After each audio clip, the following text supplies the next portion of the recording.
Welcome in the class. अज अपना second unit chapter 3 का नैक्सट टॉपिक है 3.09 एंगुलर डिसप्लेसमेंट अपने को की होंगी है कि आप घट तो घट टाइम के कितनी डिस्टेंस कवर कर रहे हैं। डिस्टेंस अपने को किसी स्केलर क्वांटिटी आ, डिसप्लेसमेंट अपने को क्या वैक्टर क्वांटिटी। हम आप पढ़ रहे हैं एंगुलर डिसप्लेसमेंट कि जी डिसप्लेसमेंट हो रही है किन्ने एंगल के थ्रू हो रही है। तो हम आप ये सपोज करते हैं कि कोई भी ऑबजैक्ट आप दिता होया जो सर्कुलर मोशन के सर्कुलर पाथ के अलॉन्ग मूव कर रहा, बट मूव किमें कर रहा इन एंटी क्लॉकवाइज डायरैक्शन। तो इनिशियली जो टाइम की वैल्यू अपने को 0 सी, तो ऑबजैक्ट अपने को किसी पॉइंट ए के उपर आ, तो ए पॉइंट की उस सर्कुलर पाथ के उपर लाई कर रहा है। तो जो ऑबजैक्ट ने अगला पॉइंट बी तक पहुँचता है टी टाइम के इनिशियली जो टाइम की वैल्यू 0 सी, तो वह ए पॉइंट से सी, तो टी टाइम के बाद वह बी पॉइंट पर पहुँच गया। तो जो बी पॉइंट पर पहुँचा तो उन्हें कितना एंगल बनाया B O is equal to theta. तो जोड़ा इतने अपने को एंगल थीटा बन रहा ये अपने को होगी वो एंगुलर डिसप्लेसमेंट किन्ने टाइम के टी टाइम के। हम जो अपने को पॉइंट ओ आ जो सर्कुलर पाथ का अपने को सेंटर से आप ओरिजिन लैके चलते हैं, तो ओ ए अपने को हो जाएगा पोजीशन वैक्टर ऑबजैक्ट का टाइम 0 के लिए, ओ बी पोजीशन वैक्टर होगा अपने को टाइम टी के लिए। हम इस करके एंगुलर डिसप्लेसमेंट किसी भी ऑबजैक्ट की किसी दिते हुए टाइम इंटरवल के आप किमें डिफाइन कर सकते हैं कि इदा एंगल होना चाहिए विच इट्स पोजीशन वैक्टर कि जोड़ा यदा पोजीशन वैक्टर सबटेंड करता है दिते हुए टाइम इंटरवल के। हम ए बी उन्हें कितनी सी कि डिसप्लेसमेंट कितनी कवर की है टाइम टी के। तो इस करके ए बी आर्क में आप की लैके चलांगे वो कितनी लैंथ सी, तो आप रिप्रजेंट करा एल के नाल। ओ ए तो ओ बी वो रेडियस दी वैल्यूज़ हो जाएगियाँ तो इक्वल नहीं, तो इस करके थीटा कि इक्वल आ जाएगा एल अपॉन आर। मतलब एंगुलर डिसप्लेसमेंट कि इक्वल होगी एल अपॉन आर के। हम नैक्सट अपने को है कि जी डिसप्लेसमेंट एंगुलर हैगी आ एंगुलर डिसप्लेसमेंट डी थीटा वो वैक्टर क्वांटिटी आ, फिर आप डिनोट करते हैं डी थीटा के नाल।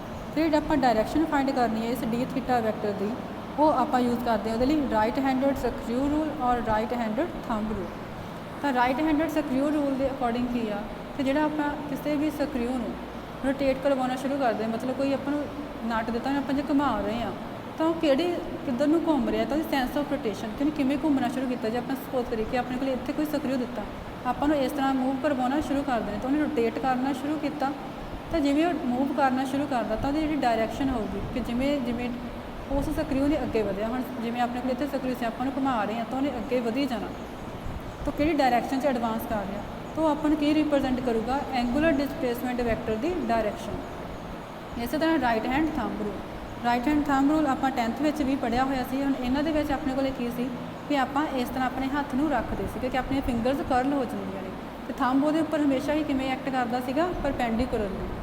तो हम उमें अपने को हो जाएगा कि जी फिंगरस ने राइट हैंड दियाँ जो आप कर्ल कर रहे हैं, कर्ल मतलब किमें इस तरह दी चीज़ां घूम रही ने कर्ल कर रही है, तो वो की दसने कि रोटेशन किमें हो रही है, तो थंब किमें दसूगा जो परपेंडिकुलर सीगियाँ कि जी आप फिंगरस कर्ल की ने कि डायरैक्शन के रिप्रजेंट कर रही हैं किधर को एक्ट कर रही हैं। तो कर्ल्ड फिंगरस ने की दसना आपको एंगुलर डिसप्लेसमेंट वैक्टर। यूनिट्स के डायमेंशनस की ने एस आई एंगुलर डिसप्लेसमेंट दियाँ रेडियन, तो कि क्वांटिटी है डायमेंशन कोई भी डायमेंशन नहीं होंगी। नैक्सट अपने को है relation between linear and angular displacement. हम आप ये सपोज करते हैं कि कोई भी ऑबजैक्ट आप दिता होया जो एंटी क्लॉकवाइज डायरैक्शन के Z एक्सिस के अलॉन्ग घूम रहा है, हम वो ओ ए की वैल्यू अपने को कितनी आर ओरिजिन तो ए तक वह पोजीशन वैक्टर आ किसी भी टाइम के लिए। हम उस जिमें जिमें ऑबजैक्ट ने लीनियर डिसप्लेसमेंट कवर की तो वो की ए तो बी तक पहुँचा, तो थोड़े टाइम डी टी के कितनी डिस्टेंस कवर कर ली फिर डी आर। हम ये कितना एंगल सबटेंड किया इतने डी थीटा। तो आप एंगुलर डिसप्लेसमेंट की घट तो घट वैल्यू आ जी रिप्रजेंट की आप डी थीटा के नाल, वो किधर जा रही है वो Z के अलॉन्ग। तो इस करके अपने को इतों डी थीटा की वैल्यू कितनी आ जाऊगी, आप रिलेशन पढ़िया सीगा theta is equal to L upon R, मतलब कितनी आर्क उन्हें सबटेंड की हुई है तो कितना रेडियस सीगा। तो डी थीटा की वैल्यू फिर इतों कितनी हो जाएगी ए बी, क्योंकि इन्नी लेंथ कवर की कितना रेडियस सीगा था पोजीशन वैक्टर का फस्ट ओरिजिन तो फस्ट पॉइंट तक ओ ए वो कि इक्वल हो गया फिर आर दे। तो इतों डी आर की वैल्यू कितनी हो जाए क्रॉस मल्टीप्लाई करने तो बाद आर डी थीटा, आर तो डी थीटा जो आप मल्टीप्लाई कर रहे हो कि इक्वल आ रहा डी आर के। हाँ जी तिन्ने की तिन्ने क्वांटिटीज़ ने ये सारिया वैक्टर्स ने, तो इस करके जो वैक्टर डी आर आ वो किहदे इक्वल आ रहा, वैक्टर प्रोडक्ट हो जाऊगा वैक्टर्स आर ते डी थीटा दा। हुण इहनूं जे आपां वैक्टर फॉर्म च रिप्रजेंट करना चाहुंदे आ तो वैक्टर आर डी आर ते डी थीटा नूं आपां इस तरह अलग करके ड्रॉ कर लिया। तो हुण आपां कि इस लिए करके इहदा वैक्टर प्रोडक्ट लेना पऊगा डी थीटा ते आर दा, ताकि आपां नूं जिहड़ा रिजल्टेंट आ डी आर मिल सके। तो इहदे लई आपां नूं राइट हैंडेड सक्रिय रूल लगाउणा पिया। तुहानूं उहदे तो आपां नूं की पता लग्गिआ कि जिवें जिवें सक्रिय अगे वल नूं वध रिहा सी तो वो की रिप्रजेंट करूगा, डायरैक्शन ऑफ डी आर। तो किवें आपां नूं रोटेट कीता सीगा डी थीटा तो लैके आर तक, ना कि आर तो डी थीटा। डी थीटा तो घुमा के उन्होंने आप आर तक लैके जा रहे हैं, तो ही आप लिखांगे d r is equal to D theta cross r, तो ही डी थीटा आप पहला लिख के चले। नैक्सट है angular velocity. Average angular velocity अपने को लिखी है रेशो होंगी आ एंगुलर डिसप्लेसमेंट की टू दी टाइम, कि कितना उन्हें टाइम कवर किया, किन्ने टाइम लगा उन्होंने डिस्टेंस कवर करने के लिए। हम जो एंगुलर वेलोसिटी आ, वेलोसिटी हमेशा ही कि इक्वल होंगी है डिसप्लेसमेंट अपॉन टाइम। तो डिसप्लेसमेंट भी वो कि लऊगा फिर एंगुलर डिसप्लेसमेंट, इन्हों आप रिप्रजेंट करते हैं ओमेगा के नाल। तो ये आप सपोज करते हैं कि कोई भी ऑब्जैक्ट आ सर्कुलर पाथ के अलॉन्ग मूव करता जिसका सेंटर ओ आ, तो जो टाइम की वैल्यू 0 सी तो वो किसी भी पॉइंट ए दे उपर सीगा, तो जो टाइम वध के टी हो गया तो कितने पहुँच गया बी के उपर, तो उन्हें कितना एंगल सबटेंड किया फिर थीटा। तो जो टाइम की थोड़ी जी होर वेरीएशन की, इतने टाइम की वैल्यू सी 0, फिर टाइम हो गया टी, फिर टाइम हो गया अपने को टी प्लस डेल्टा टी, तो उन्हें कितना एंगल सबटेंड कर लिया थीटा प्लस डेल्टा थीटा। हुण आपां की एवरेज एंगुलर वेलोसिटी फाइंड करनी है, तो वो कितना होंदा angular displacement upon time. Angular displacement हुण कितनी हो रही है, इत्थे फाइनल सीगी theta plus delta theta, initial कितनी सी थीटा, तो वो टाइम की value t plus delta t minus t, theta के नाल थीटा कट हो जाऊ, टी नाल टी कट हो जाऊ, तो ओमेगा एवरेज किहदा इक्वल हो गया delta theta upon delta T. Next अपने को है इंस्टैंटेनियस एंगुलर वेलोसिटी, कि किसी पर्टिकुलर टाइम के उपर आप एंगुलर वेलोसिटी की वैल्यू फाइंड करनी है, तो ये आपको हमेशा ही लिमिटिंग वैल्यू लैके चलनी पैंदी आ एवरेज एंगुलर वेलोसिटी की। तो आप फिर इन्हूं किवें लिखते हैं, omega is equal to limit delta T tends to 0, मतलब टाइम की वैल्यू 0 के इक्वल नहीं हैगी, वो नेड़े तेड़े लाई करती है, तो delta theta upon delta T, तो फिर ये कितना हो जाएगा D theta upon D T. तो वैक्टर नोटेशन के आप किवें लिख सकते हैं, omega is equal to D theta upon D T, क्योंकि एंगुलर वेलोसिटी भी की है अपने को वैक्टर क्वांटिटी। तो डायमेंशनस की हो जाएगी नाल दी यूनिट्स रेडियन पर सेकेंड, डायमेंशन हो गया m0 L0 t -1। नैक्सट है टाइम पीरियड, कि किसी भी ऑब्जैक्ट में जो सर्कुलर मोशन के आप टाइम पीरियड डिफाइन करना है, तो कितना होंगे कि उन्होंने एक रेवोल्यूशन कंप्लीट करने के लिए कितना टाइम लगा, तो उन्होंने आप रिप्रजेंट करते हैं टी के नाल, तां ही ओमेगा एंगुलर स्पीड जी ऑब्जैक्ट की वो कि इक्वल हो गया 2 पाई अपॉन टी दे। नैक्सट है फ्रीकुएंसी। फ्रीकुएंसी सर्कुलर मोशन के किसी भी ऑब्जैक्ट की आप किवें डिफाइन करते हैं, फिर 1 सैकेंड के कितनी रेवोल्यूशनस कंप्लीट की, तो फ्रीकुएंसी आप लिखते हैं न्यू के नाल, एक इक्वल हो गया 1 अपॉन टी। तो हम ओमेगा के आप 1 अपॉन टी में जो पुट कर दी आप लिख सकते हैं 2 pi into 1 upon T. 1 upon T कि इक्वल सीगा न्यू दे, तो ओमेगा कि इक्वल हो गया 2 पाई इंटू न्यू, तो यूनिट की हो गया सैकेंड इनवर्स और हर्ट्ज। नैक्सट हम अपने को है रिलेशन फाइंड करना लीनियर ते एंगुलर वेलोसिटीज़ दे विच। तो हम ये आप की सपोज करते हैं कि कोई भी ऑब्जैक्ट है जो यूनीफॉर्म एंगुलर स्पीड ओमेगा के नाल सर्कुलर पाथ के अलॉन्ग मूव कर रहा, जिसका सेंटर ओ आ, तो किसी भी टाइम टी के उपर ये पार्टिकल ए पॉइंट के उपर पहुँचता, तो जो टी टाइम से वो ए पॉइंट से सी तो वह पोजीशन वैक्टर ओ तो कितना हो जाऊगा आर। हम उस बाद जो टाइम की वैल्यू बढ़ के टी प्लस डेल्टा टी हो गई, मतलब डेल्टा टी वो चेंज आ रहा, तो वो कितने पहुँच गया फिर बी पॉइंट पर, तो ये पोजीशन वैक्टर ओरिजिन तो कितना हो जाऊगा आर प्लस डेल्टा आर। तो हम small time interval delta T के आप देखांगे कि जोड़ा ऑब्जैक्ट दिता हुआ सी वो लीनियर डिसप्लेसमेंट कितनी है, तो वो अपने को हो जाएगी A B is equal to delta R. तो एंगुलर डिसप्लेसमेंट कि इक्वल हो गया जिन्ना उन्हें एंगल सबटेंड किया वो कितना अपने को डेल्टा थीटा।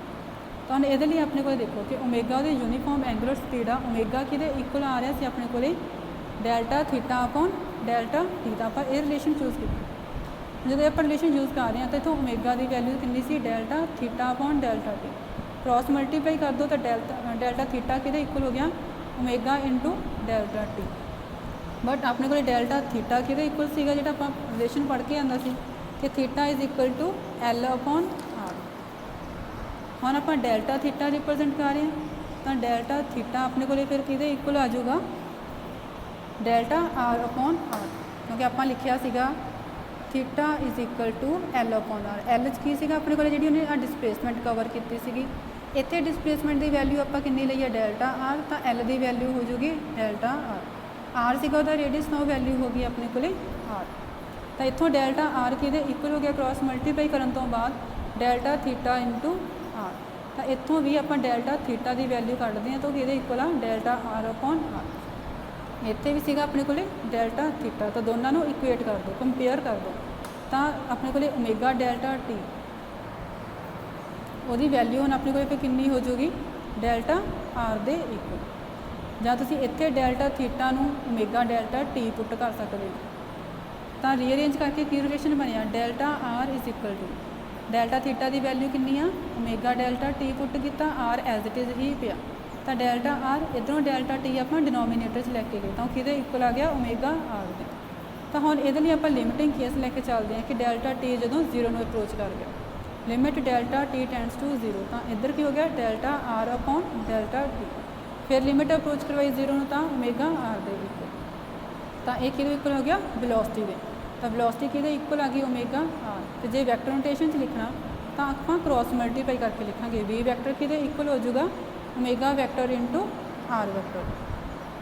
ਹੁਣ ਇਸੇ ਤਰ੍ਹਾਂ ਐਂਗੂਲਰ ਐਕਸਲਰੇਸ਼ਨ, ਐਕਸਲਰੇਸ਼ਨ ਕਿਹਦੇ ਇਕੁਅਲ ਹੋ ਗਿਆ, ਐਂਗੂਲਰ ਵੈਲੋਸਿਟੀ ਅਪੋਨ ਟਾਈਮ।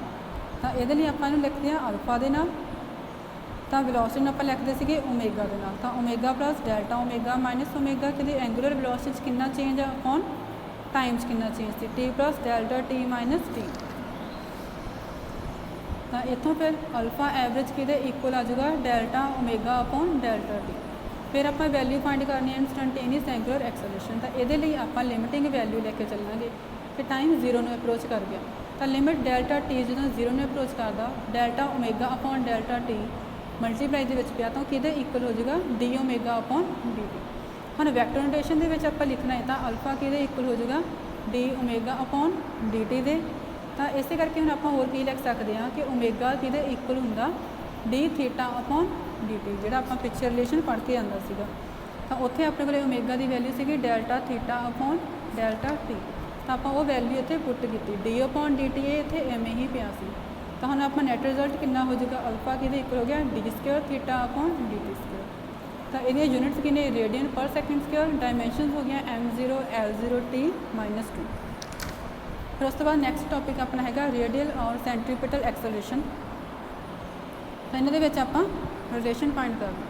ਤਾਂ ਹੁਣ ਇਹਦੇ ਲਈ ਆਪਾਂ ਸਪੋਜ਼ ਕਰਦੇ ਹਾਂ ਕਿ ਕੋਈ ਵੀ ਆਬਜੈਕਟ ਦਿੱਤਾ ਹੋਇਆ ਜਿਹੜਾ ਯੂਨੀਫਾਰਮ ਐਂਗੂਲਰ ਸਪੀਡ ਓਮੇਗਾ ਦੇ ਨਾਲ ਸਰਕੂਲਰ ਪਾਥ ਦੇ ਅਲੋਂਗ ਮੂਵ ਕਰ ਰਿਹਾ, ਜਿਹਦਾ ਰੇਡੀਅਸ ਆਪਣੇ ਕੋਲੇ ਆਰ ਆ ਤੇ ਸੈਂਟਰ ਓ। ਆਪਾਂ ਸਪੋਜ਼ ਕਰਦੇ ਹਾਂ ਕਿ ਕਿਸੇ ਵੀ ਟਾਈਮ ਟੀ ਦੇ ਉੱਪਰ ਪਾਰਟੀਕਲ ਏ ਪੁਆਇੰਟ 'ਤੇ ਸੀ, ਤੇ ਜਦੋਂ ਟਾਈਮ ਵੱਧ ਕੇ ਟੀ ਪਲੱਸ ਡੈਲਟਾ ਟੀ ਹੋਇਆ ਤਾਂ ਉਹ ਬੀ 'ਤੇ ਪਹੁੰਚ ਗਿਆ।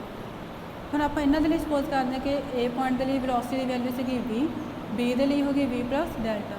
ਤਾਂ ਇਹ ਇਹਨਾਂ ਦੇ ਕੀ ਹੋ ਗਏ, ਵੈਲੋਸਿਟੀ ਵੈਕਟਰਸ। ਤਾਂ ਸਰਕੂਲਰ ਮੋਸ਼ਨ ਦੇ ਵਿੱਚ ਵੈਲੋਸਿਟੀ ਵੈਕਟਰ ਦੀ ਜਿਹੜੀ ਡਾਇਰੈਕਸ਼ਨ ਆ ਉਹ ਹਮੇਸ਼ਾ ਹੀ ਸਰਕੂਲਰ ਪਾਥ ਦੇ ਟੈਂਜੈਂਟ ਦੇ ਅਲੋਂਗ ਐਕਟ ਕਰਦੀ ਆ। ਆਪਾਂ ਇੱਥੇ ਇਸ ਤਰ੍ਹਾਂ ਟੈਂਜੈਂਟਸ ਦੇ ਨਾਲ ਡਰਾ ਕਰਕੇ ਸ਼ੋਅ ਕਰ ਰਹੇ ਹਾਂ ਕਿ ਵੈਲੋਸਿਟੀ ਦੀ ਕਿਹੜੀ ਡਾਇਰੈਕਸ਼ਨ ਆ ਰਹੀ ਹੈ। ਹਾਂ, ਜਿਹੜੀ ਵੈਲੋਸਿਟੀ ਦੇ ਵਿੱਚ ਚੇਂਜ ਹੋ ਰਹੀ ਆ ਤਾਂ ਉਹ ਕਿਉਂ ਚੇਂਜ ਹੋ ਰਹੀ ਹੈ ਕਿ ਲਗਾਤਾਰ ਕੰਟੀਨਿਊਸ ਚੇਂਜ ਹੋ ਰਿਹਾ ਹੈ ਜਿਹੜਾ ਆਬਜੈਕਟ ਦਾ ਮੋਸ਼ਨ ਸੀ ਉਹਦੀ ਡਾਇਰੈਕਸ਼ਨ ਦੇ ਵਿੱਚ। ਤਾਂ ਇਸੇ ਨੂੰ ਆਪਾਂ ਐਕਸਲਰੇਸ਼ਨ ਨੂੰ ਜੇ ਕੈਲਕੂਲੇਟ ਕਰਨਾ ਚਾਹੁੰਦੇ ਆ ਤਾਂ ਸਰਕੂਲਰ ਮੋਸ਼ਨ ਦੇ ਵਿੱਚ ਤਾਂ ਆਪਾਂ ਵੈਕਟਰਸ ਡਰਾ ਕਰਦੇ ਹਾਂ P L N P M. ਤਾਂ ਪੀ ਐਲ ਕਿਹਦੇ ਇਕੁਅਲ ਆ ਵੀ, ਪੀ ਐਮ ਕਿਹਦੇ ਇਕੁਅਲ ਆ ਵੀ ਪਲੱਸ ਡੈਲਟਾ ਵੀ। ਦੋਨਾਂ ਦਾ ਸੇਮ ਪੁਆਇੰਟ ਹੈ ਜਿੱਥੋਂ ਆਪਾਂ ਉਹਨਾਂ ਨੂੰ ਡਰਾ ਕਰਨਾ ਸ਼ੁਰੂ ਕੀਤਾ। ਤਾਂ ਹੁਣ ਆਪਣੇ ਕੋਲ ਐਲ ਐਮ, ਇਹ ਕਿਹਦੇ ਇਕੁਅਲ ਆ ਡੈਲਟਾ ਵੀ। ਤਾਂ ਇਹ ਕੀ ਰਿਪਰੈਜ਼ੈਂਟ ਕਰ ਰਿਹਾ, ਵੈਲੋਸਿਟੀ ਵਿੱਚ ਜਿਹੜਾ ਚੇਂਜ ਆ ਰਿਹਾ small time interval delta T ਦੇ ਵਿੱਚ। ਹੁਣ ਟਾਈਮ ਇੰਟਰਵਲ ਡੈਲਟਾ ਟੀ ਦੀ ਵੈਲਿਊ ਜੇ ਘੱਟ ਆ ਰਹੀ ਆ ਤਾਂ ਜਿਹੜੇ ਪੁਆਇੰਟਸ ਐਲ ਤੇ ਐਮ ਨੇ ਉਹ ਇੱਕ ਦੂਜੇ ਦੇ ਬਹੁਤ ਜ਼ਿਆਦਾ ਨੇੜੇ ਲਾਈ ਕਰਨਗੇ। ਅਤੇ ਇਸੇ ਕਰਕੇ ਜਿਹੜੀ ਐਲ ਐਮ ਦੀ ਵੈਲਿਊ ਹੈ ਡੈਲਟਾ ਵੀ, ਉਹਨੂੰ ਆਪਾਂ ਕਿਵੇਂ ਰਿਪਰੈਜ਼ੈਂਟ ਕਰ ਸਕਦੇ ਕਿ ਇਹਦੀ ਆਰਕ ਕਿੰਨੀ ਹੈ, ਜਿਵੇਂ ਆਪਾਂ ਪਿੱਛੇ ਲੈਂਥ ਦੇ ਇਕੁਅਲ ਰਿਪਰੈਜ਼ੈਂਟ ਕੀਤਾ ਸੀਗਾ।